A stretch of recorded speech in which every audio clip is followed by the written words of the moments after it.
வாழ்க வளமுடன். அனைத்து அன்புள்ளங்களுக்கும் வாழ்க வளமுடன். குருவின் நினைவில் நின்று இன்றைக்கு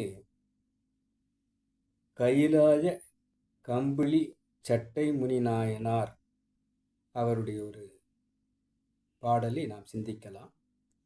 அருள்நிதி பேராசிரியர் அன்பழகன், திருவண்ணாமலை. அனைவருக்கும் வாழ்க வளமுடன். பாங்கான குண்டலினிக்குள் மூலம் ஒன்று,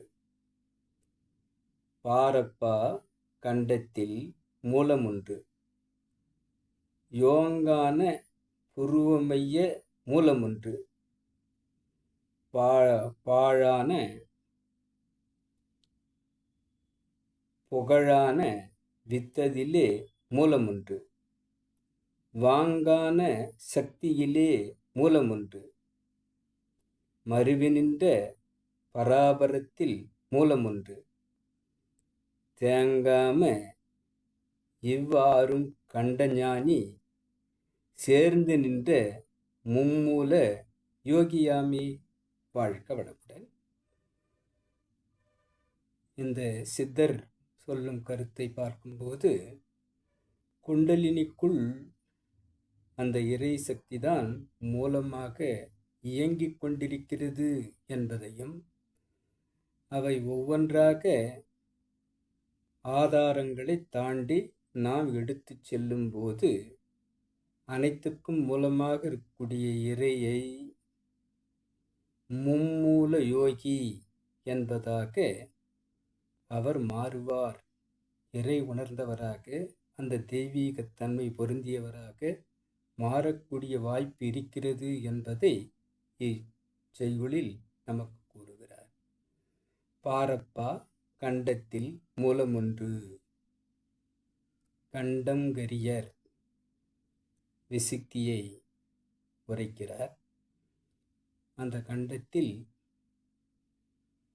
அந்த கழுத்தினுடைய முடிச்சு பகுதி, தொண்டையினுடைய முடிச்சு பகுதியில் நாம் அந்த ஆதாரத்தை கவனிக்க வேண்டும் என்று கூறி, போங்கான புருவமைய மூலம் ஒன்று என்று குறிப்பிடுகிறார். போங்கான, இந்த உடலை தாண்டி போகும் அளவிற்கு இயக்கத்தை தரவல்ல, அனைத்து ஆதாரங்களுக்கும் உச்சமாக இருக்கக்கூடிய அந்த புருவ மையத்தை, கையறிவி கண்புருவ பூட்டு என்று வள்ளல் பிரான் கூறும் அந்த இடத்தை, அந்த மூலத்தை, அந்த தெய்வீகத்தை நாம் சிந்திக்க வேண்டும். புகழான விந்துவிலே மூலம் ஒன்று. இந்த சக்தி விந்துவில்தான் அதிகபட்சமாக தெய்வீகத்தன்மை இருப்பதால் அதுவும் இறை சக்திதான் என்பதை கூறி, வாங்கான சக்தியிலே மூலம் ஒன்று. அந்த உயிர் சக்தி தொகுப்பாக குண்டலினி சக்தி என்னும் இறை சக்தியாக நம்முள் இயங்குகிறது. மருவி நின்ற பராபரத்தில் மூலம் ஒன்று. மருவி நின்ற, அனைத்தையும் தாண்டி உச்சமாக இருக்கக்கூடிய சகசாதாரத்தை கூறுகிறார். அதையும் தாண்டி தேங்காமல் இவையாரும் 6 ஆதாரங்களை நாம் கடந்தால் சேர்ந்து நின்ற மும்மூல யோகியாமி, இறைவனை சேரக்கூடிய அந்த சாத்தியக்கூறை உச்சபட்சமாக அவர் யோகியாக மாறும் அந்த ஆதாரம் துரியத்திலிருந்து துரியாதீதம் என்பதாக உணர்வதாக இருக்கிறது. ஆக துரியத்தில் யாரெல்லாம் நீடித்து நிலைத்து தவம் இயற்றுகிறார்களோ அவர்களுக்கு துரியாதீதம் பிடிபடும் என்று நமது குரு வேதாத்ரி கூறும் அந்த இலக்கை இந்த கைலாய கம்பளி சட்டை முனிநாயனார் கூறியிருப்பதையும் நாம் சிந்திக்கலாம். பாரப்பா கண்டத்தில் மூலமொன்று, போங்கான புருவமைய மூலமொன்று,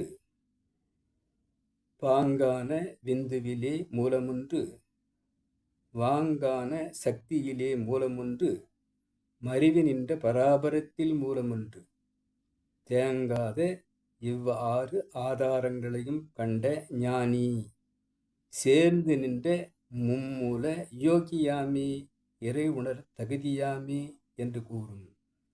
இந்த இலக்கை குருவை பற்றி கொள்வோம், குரு காட்டும் பயிற்சியை செய்வோம், இந்த இலக்கை அடைய முயற்சிப்போம். இதுகாரும் செவிமடுத்த உங்கள் அனைவருக்கும், இறைநிலைக்கும் குருநிலைக்கும் நன்றி நன்றி நன்றி. வாழ்க வளமுடன் வாழ்த்தி நிறைவு செய்கிறேன். வாழ்க வளமுடன்.